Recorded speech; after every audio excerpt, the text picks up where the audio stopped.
বিনা প্রতিদ্বন্দ্বিতায় উপপ্রধান নির্বাচনে উপপ্রধান নির্বাচিত হলো বিজেপি।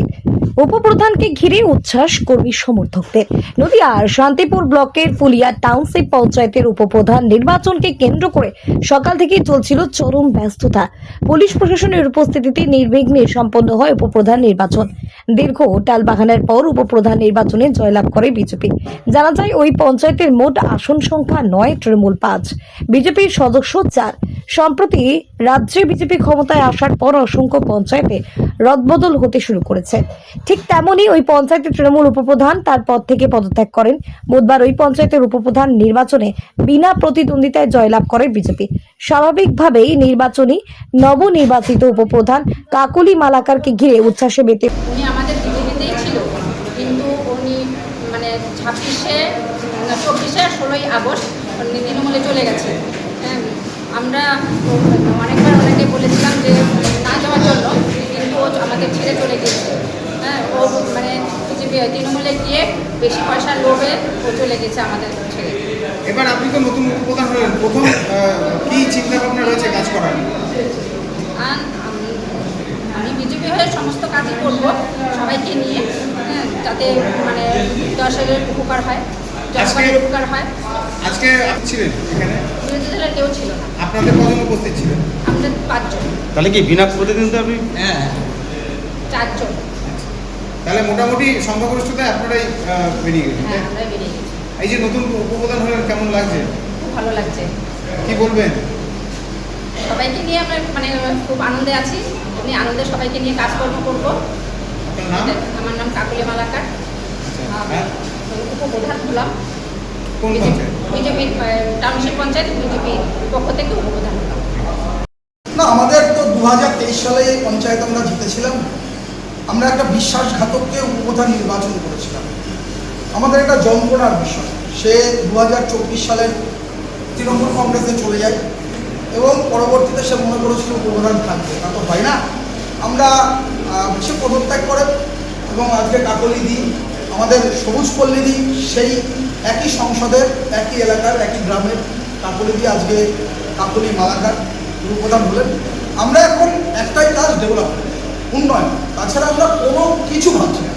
উন্নয়ন দিয়ে, মানুষেরকে পরিষেবা দিয়ে আমরা আগামী দিনে পঞ্চায়েত নির্বাচনে এখানে তৃণমূল মুক্ত পঞ্চায়েত হবে, মানে এখানে একটা মেম্বারও তৃণমূলের থাকবে না, কারণ সে ব্যবস্থা আমরা করবো উন্নয়ন দিয়ে। আজকে কি সিলেকশন হলো না ইলেকশন? সিলেকশন তো হবে, এখানে তো তৃণমূলের কিছু নেই, কেউ আসেনি আজকে? তৃণমূলের কিছু নেই, যে কথা হচ্ছে সিলেকশন তো হবে। এই কটা সদস্য মোট, এই আসন সংখ্যা কত মানে সদস্য? 9টা। বিজেপির কটা আছে?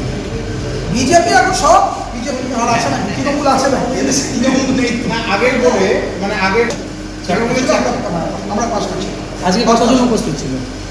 5 জন উপস্থিত। আর টিএমসির কেউ? না, ওরা আসলে তৃণমূল দলটাই নেই। তৃণমূল দল সম্পর্কে বারে বারে বলতে আমার ভালো লাগছে না। আরে দাঁড়াও, তৃণমূল দল সম্পর্কে ভালো মানে বারবার বলতে আমি হাবিয়ে যাচ্ছি, ভালো লাগছে। ব্যাপারটা হচ্ছে গোটা দলটারই মামাটি মানুষ হয়ে গেছে, ঠিক আছে?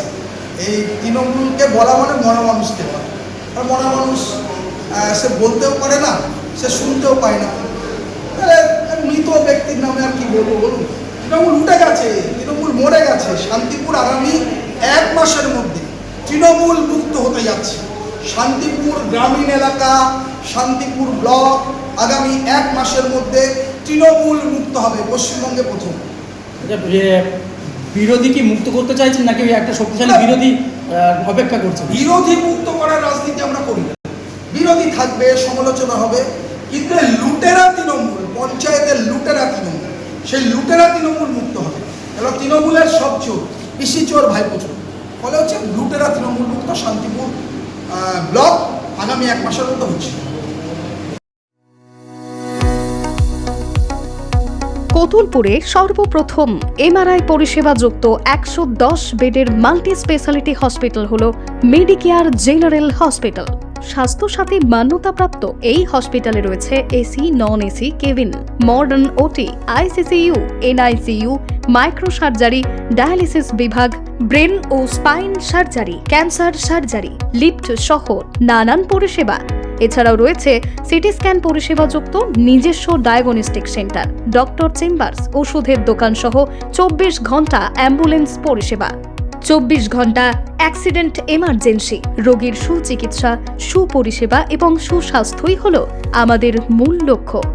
ঠিকানা সরিষাদিঘি, কতুলপুর, বাঁকুড়া।